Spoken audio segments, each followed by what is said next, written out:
because the speech that people are waiting for is your speech. But I'll just say a few things, and I hope by the time I finish, the Right Honorable Raila, the Prime Cabinet Secretary will be here so that he can speak before you. You are our chief guest for today. So we're also trying to avoid any protocol hitches.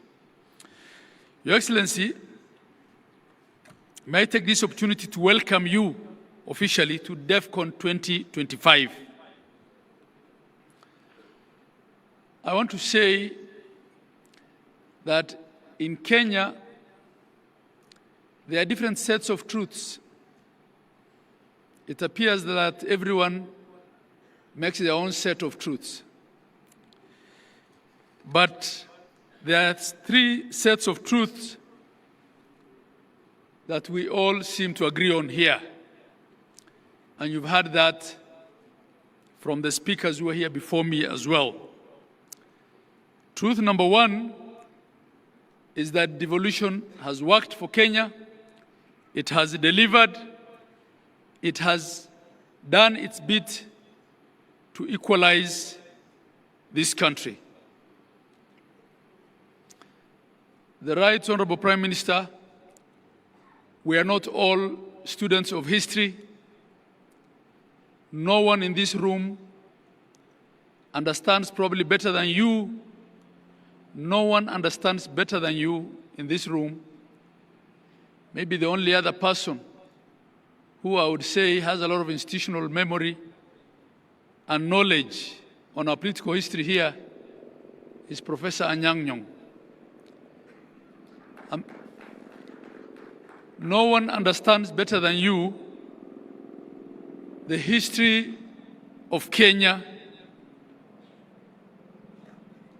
the first administration that we had, the system of Majimbo, how the Senate was killed, how they were made to serve the remaining bit of their term in the National Assembly then, and how a seat was created for each senator in their rural district, and with it ended devolution. With it ended Majimbo. Your Excellency, no one understands better than you the struggle for the second liberation, the various drafts that we had, the Yash Balgai team, the Bomas draft, and what then became the final consensus position of forming 47 governments based on the 1992 district boundaries. Devolution was your fight. It remains your fight, Your Excellency.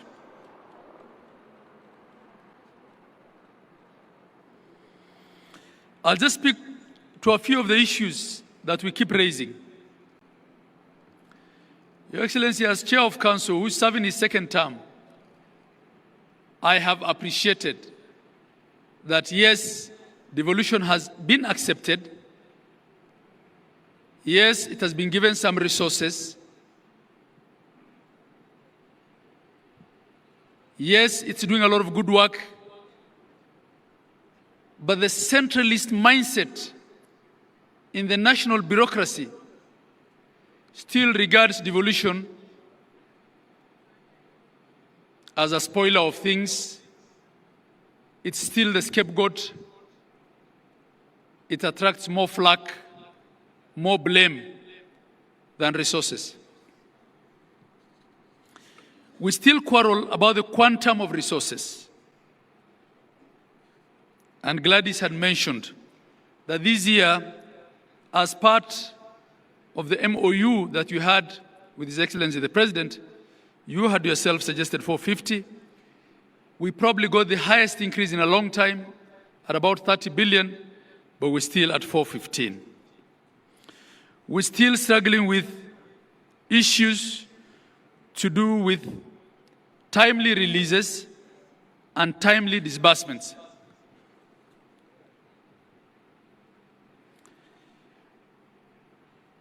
And what this does, Your Excellency, is that we end up in a situation where a nurse at Kenyatta National Hospital receives her salary at the end of the month, but in some counties, they have to wait for 3 months because not all counties have arrangements with commercial banks. We still contend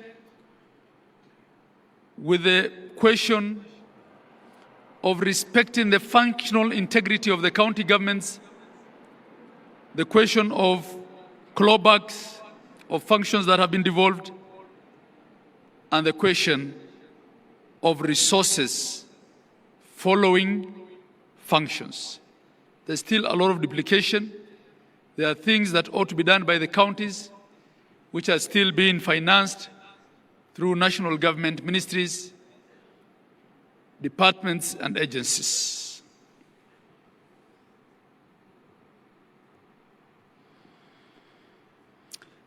Your Excellency, counties have to still contend, and this is a matter that needs to be looked into, with a duplicity of oversight. Our understanding as governors was that the first level of oversight for the county governments was the county assemblies, and that governors will then be called to the Senate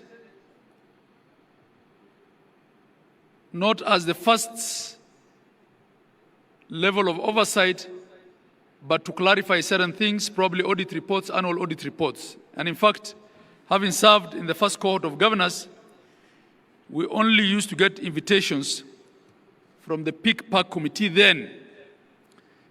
But now it's become customary that governors have to be called by departmental committees of the Senate. Your Excellency, whilst to date, not a single MCA, not a single member of parliament has had to be recalled. We have had at least 4 governors impeached, and I think there have been as many as 7 or 8 attempts. I had it on my phone. I can't remember offhand. How many? Mary?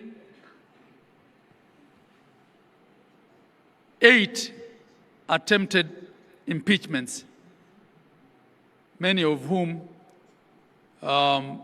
were salvaged at Senate. The question then begs, Your Excellency, is it only governors? Are Kenyans only electing the wrong governors?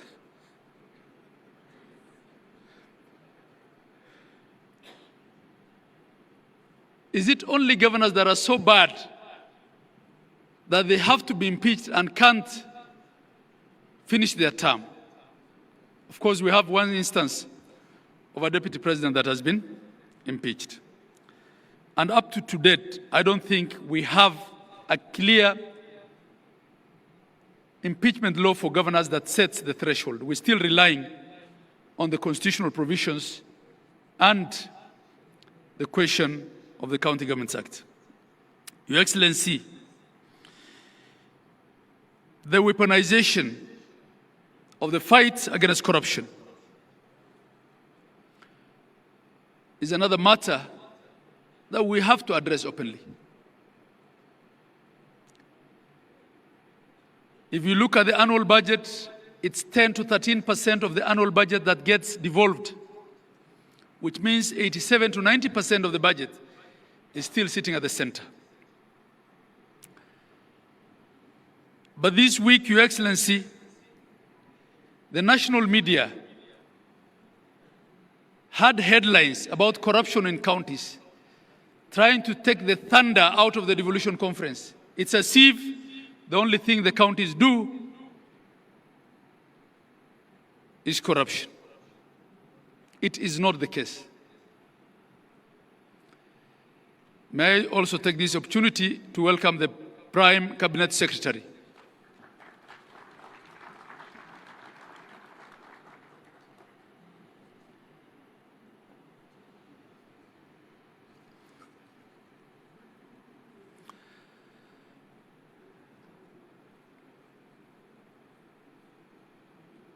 You're most welcome, the Prime Cabinet Secretary. Karibu. I was buying a little bit of time so that you can come in. Thank you. So, Your Excellency, I'll move much faster. So I was talking about corruption. Yesterday, His Excellency the President, I think, in a very open and clear manner, spoke to the question of what I call non-executive corruption. Corruption in other arms of government. Your Excellency, as a Council of Governors, we feel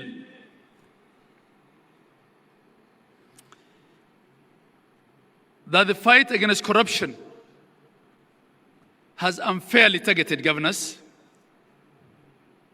and it has been a case of calling devolution a bad name, so that along the way, there's a reason to kill it.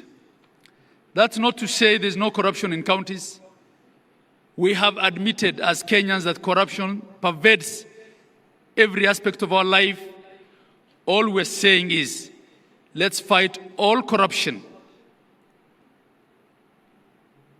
Your Excellency, I'm reminded that a lot of the governors who left office are in dire straits economically. Would actually want to be told how many of the choppers at Wilson belong to governors or former governors. Some of our colleagues who left office cannot afford to buy fuel. Yesterday, we heard how there is an impending law to give pension to MCAs. MPs have pension. Why can't governors have pension? Why do we want to pride as a nation that our governors, some of whom have served 2 terms, don't even have, in fact, had it not been for SHA, probably, medical cover? Your Excellency, my colleague from Garissa usually says being a governor is like working in a landmine. You have to buy your peace at every level. I don't think that is what devolution was meant to be, Your Excellency. And I'm saying these things because, coming back to the truths, the second truth is that you are the father of devolution. And I feel comfortable saying these things in your presence because I know you can address them and address all of us effectively on them. And the last truth, Your Excellency, before I call the Prime Cabinet Minister, Prime Cabinet Secretary rather, is that you remain the underwriter of political stability in Kenya.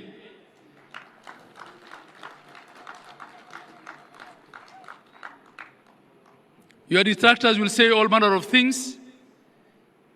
The fact of the matter is that we almost lost this country as a result of the Gen Z protests and demonstrations, which turned into riots. You were magnanimous enough to allow members of your party to join government as ministers so that Kenya can be stable. Your Excellency, without Kenya being stable, a lot of these counties will be no more because the architecture of our financial system here is that we depend largely on equitable share to provide services. So I want to ask you to continue being the father of devolution, the underwriter of devolution, and the stabilizer of the politics of Kenya. I thank you. And with that, Your Excellency, may I invite the Prime Cabinet Secretary